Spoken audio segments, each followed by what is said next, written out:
Guys? It's Peter Weber. I had the opportunity to do Bachelor, Bachelorette Traders, and most recently runner-up on Destination X. Welcome to the Hollywood Junket.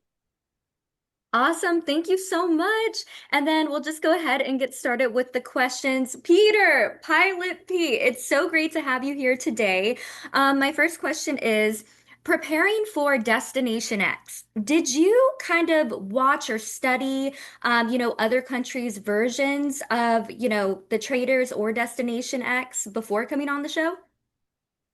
I was asked about this about a week before I left for filming, and so it was not a lot of time. Had to get a lot of things in order to make it work, but obviously trying to do my due diligence, looked up stuff, found stuff about I think it was a Belgium show is where it originated. I tried to find episodes. I guess I'm not good. I don't know. I couldn't. I tried searching. I couldn't find anything. I found a couple like trailers of just like the initial thing, but couldn't find episodes to really see the gameplay. So then I kind of just, in regards to like studying aspects, honestly, the biggest thing was just going around with countries and trying to brush up on flags and currency and license plates. And I think the biggest thing that I was trying to like use to my advantage was, believe it or not, it was celestial navigation, right? That was the one thing we had. So we could, if I could see the North Star, being able to off the North Star, tell my latitude and be able to always use that to kind of confirm a guess of where I thought I was. And obviously I had to, account for the longitude aspect of it. That was probably the biggest thing that I studied up on to try to help me. Wow, that's insane. I mean, the details in that. I mean, you got far, obviously, runner up. Yeah. Speaking about coming in late to the game, you and Janae both came in a little later. How did you move differently? Like, I know you kind of spoke a little bit right now about your strategy, but in terms of just kind of building connection with people, how did you move differently coming in later? I think you had to it was a kind of sensitive way to come in, right? You didn't want to come off in any type of negative way right off the bat with the first impression, but you're naturally going to have that already placed on you, like a target, if you will, just because you're two new people that are coming in later in the game. That can be looked at as, is that an unfair advantage? And we didn't know we were what one we thought we were starting the game with everyone else at the beginning.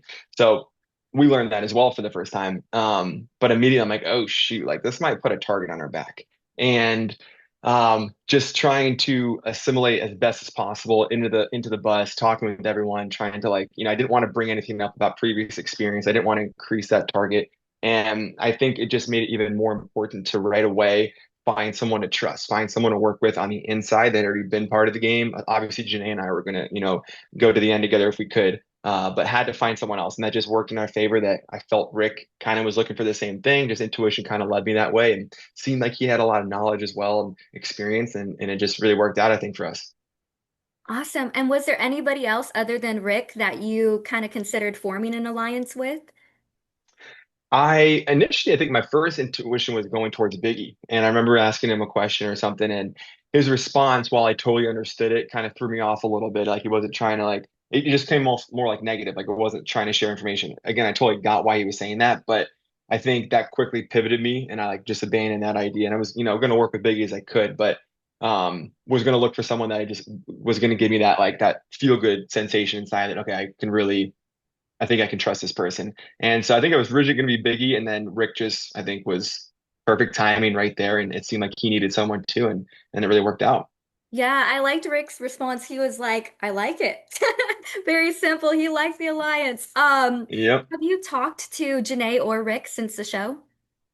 Yeah. Oh yeah, absolutely. We've kept in contact. It's been fun to watch it back and text each other. Looking forward to future coming episodes and what was to come. That was super cool. It was a really cool experience to get. We got really close. Such a unique, once in a lifetime, really type opportunity to disconnect from the world. And those were the two people that I got to do that with and get the closest with. And you don't really get to do that in everyday life anymore, where there's no phone or any social media, any distraction to just be present with friends in a game environment. It's so unique and really appreciate it for everything that it was worth. Absolutely. And you state that you want to play against the best. Do you think that Yeah. continues as you get on more reality shows, or do you see that changing in the future? No, I think the Leo in me always has that fire and that hunger that's, I want to to be the best, you got to beat the best. And I wouldn't want to have it any other way. Rick played an incredible game. Hats off to him. Um, I honestly, I guess I can kind of hang my hat on. I thought Mac was really the best player in the game, and so it was good, to try to like that was the only opportunity I had to take her out. So that was, a critical moment. But I wouldn't have it any other way. I think that's the most gratifying way to win. Absolutely. And how did you feel when Janae expressed that she thinks or she thought that Rick deserved to be the winner on the show? We had made kind of like a truce with each other, or not a truce, it's like a promise, a little pact with each other. Shortly after Rick had kind of shared his story with us, and we had already been working with him at that point with the Alliance, but then the Sherry restored more about his family and everything he had gone through, and I think it just really touched us. And obviously, all of us would have loved to have won the money; that would have been incredible. But we made a promise to do everything we could to get Rick to the end and do whatever we could to do that. And then you get to the end, of course, and now it's like, well, it's me and him. Obviously I can't not give it my all. I still want to win this, but so I did, but it felt cool to make good on that promise with Jenny and we made. And just yeah, ultimately I know we're both very happy for Rick. He deserved it and he played a hell of a game. Absolutely. Well, lots of good karma coming to both you and Janae for that. That's amazing. Is there another reality show you guys would like or you would like to compete on? I I've been saying I think Survivor is just something I haven't done. That is the first thing that just pops in my mind. Other than that, though, I'd love to do Traders again to finish the job this time. Nice, absolutely. And do you know what would have happened had you and Rick both gone to Big Ben? Like if there was like another tiebreaker, would you guys have split the money? Did they talk anything about that in the show or? So I guess what you guys didn't see was there was four clues that were given, not three. And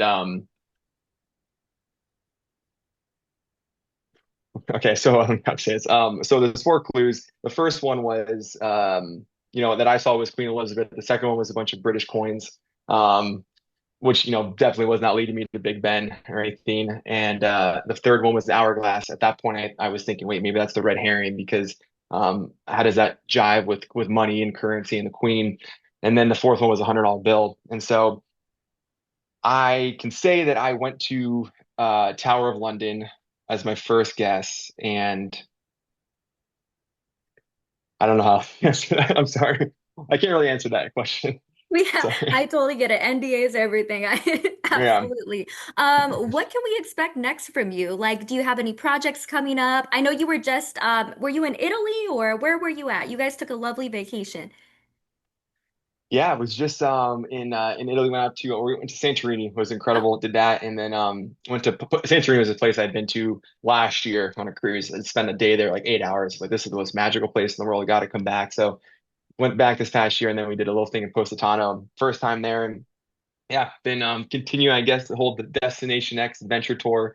Um, that's it's cool. That's a part of my life that I'll never give up as long as I'm able to do that. So that's why I kind of felt the show was so perfect for me to give it a shot at, and hopefully it inspires honestly a lot of other people watching it to really travel, get out, see this world. There's so much, so many beautiful corners of it. So I think that's one cool thing the show showcased. Absolutely. And one last question for you, Pete. I know you're very busy right now. Can you give a behind the scenes funny bus story that you have or something memorable? Um, let's see here.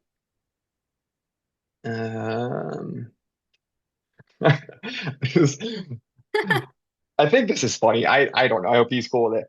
The whole the whole issue with when we like it seemed like Shane and I were beefing Oh yeah. had nothing to do with Allie. Again, it's a show, so they got to edit it in a way to make sense because if stuff happens off screen. But we had just got into he was convinced we didn't go to the moon. I was convinced we went to the moon. And that's what caused all this tension because we were both very passionate about what we both thought was the fact. And it was so dumb, it was so stupid. Then we got on to conspiracy theories and but it all started with that. And again, it didn't make it on the show, so they couldn't really tie that in. But it had nothing to do with Allie. It was going to the moon. Awesome. A lot of stuff we never see on the show. Well, thank you so much, Peter, and we can't wait to see more of you. I really appreciate your time today. Yeah, thank you so much. Appreciate it.